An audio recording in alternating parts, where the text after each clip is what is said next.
Hello wings and lovers, welcome back. पिछले episode में हमने देखा था कि विंग क्लाउड रिसेस छोड़ के चला जाता है। चलिए आज के एपिसोड को स्टार्ट करते हैं। वंग जी को जब ये एहसास होता है कि विंग अभी अभी क्लाउड रिसेस को छोड़कर चला गया, तब वो दौड़ के उसके पास जाता है। तब तक विंग क्लाउड रिसेस से बाहर बहुत दूर निकल चुका था। वो करीब गुसू सिटी में पहुंच चुका था। वंग जी पागलों की तरह पूरे गुसू सिटी में उसे ढूंढता फिरता है और फाइनली बहुत ज़्यादा ढूंढने के बाद उसे विंग दिख जाता है गुसू के एक मार्केट में। आंखों में कई सारे इमोशंस और दिल में उम्मीद लिए वो विंग के पास चला जाता है। उसे पक्का यकीन था कि वो विंग को रोक लेगा या फिर शायद उसे देखकर विंग रुक जाएगा। वो विंग के सामने जाकर खड़ा हो गया। जब विंग ने उसे देखा तब वो चुपचाप रह गया। जियांग चैंग ने पास से कहा, क्या चाहिए तुम्हें लानोंग जी, तुम अब क्यों आए हो? वंग जी को समझ नहीं आ रहा था कि वो क्या कहे। उसके मुंह से बस इतना निकला, वो विंग, लेकिन इससे ज़्यादा वो कुछ नहीं कह पाया। जियांग चैंग बहुत ही ज़्यादा गुस्से में था और विंग वहीं पे स्टिफ्ट खड़ा था। जियांग यांगली को शायद समझ आ गया कि वंग जी क्या कहना चाहता है। उसने वंग जी से पूछा, यंग मास्टर लैन, क्या आप आसियान से बात करना चाहते हो? वंग जी से मुझसे कुछ अल्फाज नहीं निकला, बल्कि उसने सिर हिला दिया, हाँ मैं। ये सुन देख के जियांग चैंग को और भी ज़्यादा गुस्सा आया। उसने वंग जी से कहा, बिल्कुल भी नहीं, वो वुशियान तुमसे नहीं बात करेगा। मैं उसे अलाउ नहीं करूँगा तुमसे बात करने में। वंग जी ने एक उम्मीद भरी निगाह से विंग की तरफ देखा और कहा, विंग, लेकिन विंग का आंखें ब्लैंक था। उसके ऊपर कोई इमोशन नहीं काम कर रहा था। उसने ब्लैंकली एक कोल्ड वॉइस में वंग जी की तरफ देखा और कहा, मैंने तुम्हारे बेड के पास ही के टेबल पे डिवोर्स पेपर रख दिया है। अब तुम्हें मुझे झेलने की कोई ज़रूरत नहीं है लान वंग जी। अब तुम हमेशा के लिए फ्री हो। तुम चाहे किसी को भी हक कर सकते हो, किसी को किस कर सकते हो, किसी के साथ भी रह सकते हो। विंग तुम्हारे ज़िंदगी में और तुम्हारे रास्ते पे अब कभी नहीं आएगा। वंग जी को पता था कि विंग किस बारे में बात कर रहा था। वो विंग को समझाना चाहता था। वो विंग को बताना चाहता था कि वो सब कुछ झूठ था, गलतफहमी था, लेकिन उसके मुंह से कोई अल्फाज ही नहीं निकला। उसने सिर्फ यही कहा, विंग, वो तुमने जो देखा था वो। अब विंग को गुस्सा आ गया। उसने पूछा, सीधे सीधे कहो कि मैंने जो देखा था कि वो क्या? तुम मुझे वही तो दिखाना चाहते थे। तुम तो यही चाहते थे कि मैं तुम्हारी ज़िंदगी से चला जाऊँ। अब तुम खुश हो ना? हम कभी नहीं मिलेंगे लान वांग जी। आज से हमारे रास्ते अलग। ये कह के विंग वहाँ से चला गया, तलवार की मदद से फ्लाई करते हुए।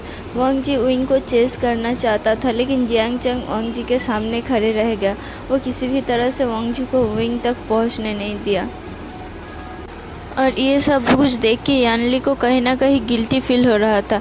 उसे पता था कि वांग जी शायद विंग से बात करना चाहता है, सब कुछ सुलह करना चाहता है, लेकिन उसने भी वो सारे दर्द और विंग के उस सारे दिनों को याद किया जब विंग रो रो कर बिताता था, उसके पास आके रोता था, कुछ भी कह नहीं पाता था। और उसे ये भी पता था कि विंग इसलिए वहाँ से चला गया क्योंकि वो लानवांग जी को और फेस नहीं कर पाता था। उसके अंदर हिम्मत ही नहीं था कि वो लानवांग जी को फेस कर पाते, और वो लानवांग जी के सामने रोना भी नहीं चाहता था। उसे पता था कि विंग अब कहीं किसी पेड़ के नीचे जाके रो रहा होगा। वो वांग जी को बताना तो चाहता था, लेकिन उसे ऐसा लगा कि विंग को शायद अकेले में थोड़ी टाइम की ज़रूरत है, इसलिए उसने वांग जी को कुछ नहीं बताया। दूसरी तरफ वांग जी को रोकने के बाद जियांग चैंग एक तालिस्मान की मदद से यानली को लेकर वहाँ से भाग गया। अब वांग जी पूरे गुसू सिटी में विंग को ढूंढता फिरा, लेकिन उसे विंग कभी कहीं भी नहीं मिला। उसने डिसाइड किया कि वो योनमंग जाके विंग को मना के क्लाउड रिसेस वापस लेकर आएगा, लेकिन इससे पहले कि वो जा पाता, लन सिचन ने उसके पास एक बटरफ्लाई मैसेज भेजा और उसे तुरंत क्लाउड रिसेस जाने के लिए कहा। लन सिचन के वॉइस में पैनिक था, तो वांग जी ज़्यादा कुछ ना सोच के क्लाउड रिसेस जल्दी से वापस चला गया।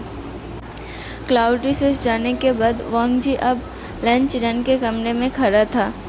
लन चिरन ने वांग जी से कहा, वांग जी, तुम चाहे भले ही कितना लेट डाउन करो मुझे, पर हो तो तुम इस क्लैन की सेकंड यंग जेड और मेरा नेफ्यू। तुमने अपनी एक जिम्मेदारी तो नहीं निभाई, लेकिन तुम्हारी और भी कई सारी जिम्मेदारियां हैं जो तुम्हें निभाना है। ये कह के उसने एक आयरन का टुकड़ा अपने मनी पाउच से निकाला और लान वांगजी के सामने रख दिया। वांगजी उस मेटल का टुकड़ा को देख के हैरान हो गया और लान चिरान से पूछा कि ये क्या है। लान चिरान ने उसे इन मेटल के बारे में सब कुछ बताया और उसे उस मेटल का दूसरे टुकड़े को ढूंढने के लिए कहा।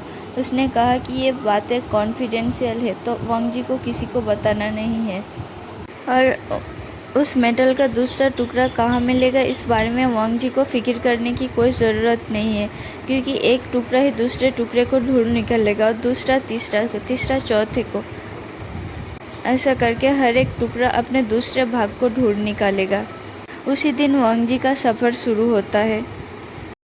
उस इन मेटल के टुकड़ों को लेकर लान वांगजी अपने सफ़र पे निकल गया।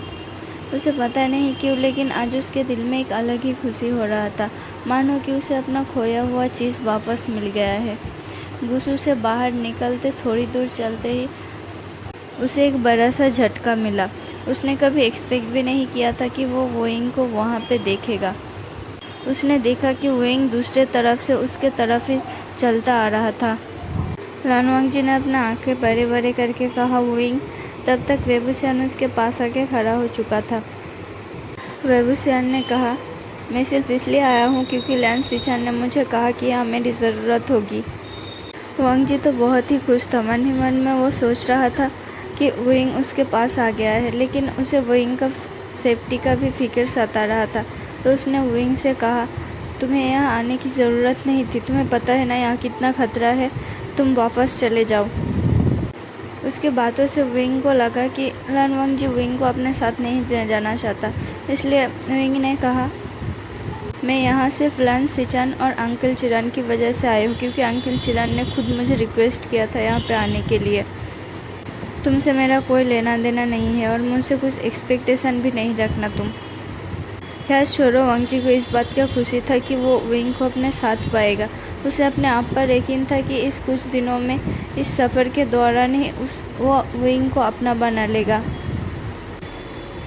जब वांगजी ने लान सिचान से कहा था कि वो वेबुसियान से बहुत ज़्यादा प्यार करता है, तब लान सिचान ने वांगजी के आंखों में रिग्रेट देखा था और वोइंग के लिए प्यार भी देखा था, और वो पहले से ही वोइंग के फीलिंग्स के बारे में जानता था कि वो वांगजी से कितना ज़्यादा प्यार करता है, जो कि वोइंग ने खुद ही लान सिचान से कन्फेस किया था।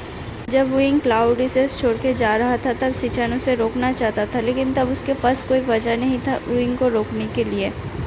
लान सिचान अपने भाई के लिए एक लास्ट कोशिश करना चाहता था। उसने लान चिरान से जाके रिक्वेस्ट किया कि इन मेटल को लेकर उन दोनों को किसी भी तरह से अगर पास लाया जाए तो शायद उन दोनों के बीच में बात बन सकता है। लेकिन लान चिरान ने तो पहले साफ साफ मना कर दिया था, लेकिन लान सिचान के कई सारी रिक्वेस्ट के बाद लान चिरान फाइनली हाँ किया था, क्योंकि वो भी चाहता था वोइंग को क्लाउड रिसेस वापस ले जाना, पर वो अपने नेफ्यू के वजह से शर्मिंदा था। एट लास्ट लान चिरान ने लान सिचान के बातों को कंसिडर करके एक प्लान बनाया, और उन लोगों को उम्मीद था कि इस इन मेटल के ज़रिए उन दोनों को वो लोग पास ला सकते हैं। इसलिए लान सिचान ने खुद वेबुसियान से आके रिक्वेस्ट किया था कि वो उस सफ़र में वांगजी का साथ दे, क्योंकि वांगजी अकेला इस सफ़र से नहीं निपट पाएगा। इन मेटल बहुत ही शक्तिशाली था और रास्ते में कई बाधाओं का सामना करना पड़ता, जो कि वांगजी अकेले खुद नहीं सह सकता था। और दूसरी तरफ वोइंग तो पहले से ही वांगजी से प्यार में था। वह वांगजी को कैसे तड़पते हुए देख सकता था।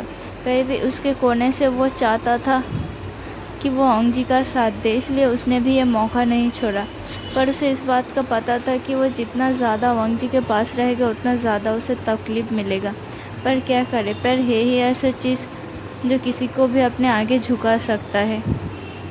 एट लास्ट वेबुसियान को अपने दिल के सामने झुकना पड़ा और उससे राज़ी होना पड़ा वांगजी के साथ देने के लिए। चलते चलते दोनों एक जंगल में पहुंच गए। जंगल में जाके उन दोनों को बहुत ही अजीब सा महसूस हो रहा था। जंगल के चारों तरफ घने कोहरे था कोहरा इतना घना था कि वो दोनों एक दूसरे के चेहरे को भी नहीं देख सकता था, यहाँ तक कि एक दूसरे के वजूद को भी महसूस नहीं कर पा रहा था। तभी एक बड़ी सी जीभ ने विंग पर अटैक कर दिया, पर विंग ने भी पलटकर उस जानवर पर अटैक किया। उसने देखा कि वो एक पंछी था जो कि जादू से बना हुआ था। देखते ही देखते दूसरे पल में उस पंछी ने उसके गला को दबा दिया और उसे एक पेड़ पे पिन कर दिया। विभीषण को समझ तो नहीं आ रहा था, लेकिन कोई तो चीज़ था जो कि कोहरे के अंदर से उसे पिन करके पेड़ों पे पिन करके उसके गले को दबा रहा था। वो छटपटा रहा था अपने आप को छुड़वाने के लिए, लेकिन उसका स्पिरिचुअल एनर्जी कोई काम नहीं कर रहा था। तभी वांग जी आकर उसे बचा लिया। इसके बाद से वांग जी विंग को हर जगह पर प्रोटेक्ट करता फिरता था। वांग जी के लिए मानो उसका फर्स्ट प्रायोरिटी विंग बन चुका था। विंग को ये देख के मन ही मन खुशी तो होती थी, लेकिन अगले ही पल उसको पास्ट के फ्लैशबैक्स याद आते थे और वो अपने आप को रोक लेता था वांग जी के पास जाने के लिए। जंगल से बाहर निकल के दोनों न्यू होसंग से मिले। होसंग ने विंग को एक मास्क पहन के चौंका दिया, जिसके जरिए विंग डर गया और फिर दोनों में बहुत ज़्यादा कन्वर्सेशन हुआ। दोनों एक साथ हंस रहे थे और वैसे विंग को होसंग के साथ ढलते हुए देखकर वांग जी को बहुत ज़्यादा जलन हो रहा था, पर वो कैसे भी करके खुद को शांत किया हुआ था, क्योंकि उसे विंग के सामने अपना इमेज को और गिराना नहीं था। उसे पता था कि पहले से विंग के सामने उसका इमेज 0 था। ऐसा करते होसंग उन दोनों के आगे के जर्नी में उन दोनों के साथ में ही गया। वांग जी को लगा था कि वो विंग के साथ अकेला वक्त बिताएगा और इसके वजह से वो दोनों काफ़ी क्लोज आ जाएंगे, लेकिन होसंग के आने के बाद विंग हर वक्त होसंग से ही बात करता रहता था। वांग जी को तो वो भाव ही नहीं दे रहा था, जो वांग जी को बिल्कुल भी हजम नहीं हो रहा था। वांग जी कैसे भी करके होसंग को उन दोनों के बीच से हटाना चाहता था। वो विंग के साथ अकेला टाइम स्पेंड करना चाहता था। वो विंग के साथ चलने का फीलिंग्स को लेना चाहता था, लेकिन क्या करे। ऐसा करते तीनों एक विलेज में चले गए। विलेज में एक पुराने बिल्डिंग था, तो तीनों ने डिसाइड किया कि रात को वही गुजारेगा। लेकिन एक मिडिल रात में वहीं पे रखा हुआ स्टैचू जाग उठा और उन तीनों पर हमला करने लगा। पहले तो वो विंग के पास गया हमला करने के लिए, तब तो मानो वांग जी का शरीर से अपना जान निकल गया। उसने बहुत कोशिश की विंग को बचाने के लिए, लेकिन दूसरी तरफ स्टैचू का ध्यान वांग जी की तरफ चला गया। वो वांग जी पर वार करने वाला था, लेकिन विंग ने अपना जादुई स्टेप से उस स्टैचू के हाथ पैर को बांध दिया। वो कैसे भी करके उस स्टैचू को संभाले रखा था। ऐसा करके सुबह तक दोनों ने स्टैचू को हरा दिया। तीनों एक के बाद एक मुसीबत का सामना करते गए, लेकिन हर सिचुएशन में वांग जी विंग के सामने ढाल बनकर खड़ा हुआ था। विंग को भी ये चीज़ महसूस हो रहा था। उसे अंदर से बहुत ही ज़्यादा वार्म फीलिंग हो रहा था कि पहली बार वांग जी उसके ऊपर नज़र दे रहा था, उसे प्रोटेक्ट कर रहा था, अपना हस्बैंड होने का ड्यूटी निभा रहा था। लेकिन विंग ने पहले डिवोर्स पेपर पर साइन कर दिया था। अब दोनों और हस्बैंड वाइफ नहीं था, इसलिए विंग ने अपने आप को संभाला हुआ था। वो अपने फीलिंग्स को अपने आप पर हावी नहीं होने देना चाहता था। आगे चलते हुए तीनों ने वेनचिंग और जियांग चैंग से मिला। उन लोगों को पता चला कि वेनचिंग ने जियांग चैंग के जान को बचाया था और जियांग चैंग विंग को ढूंढने के लिए निकला था, क्योंकि विंग किसी को कुछ बिना बताए निकल गया था वहाँ से। और जियांग यानली बहुत ही ज़्यादा टेंस था विंग के लिए, तो उसने जियांग चैंग को विंग को ढूंढने के लिए भेज दिया था। जियांग चैंग विंग को इंसिस्ट कर रहा था उसके साथ वापस चलने के लिए, लेकिन विंग ने कहा कि उसे अपनी जिम्मेदारियां निभानी है।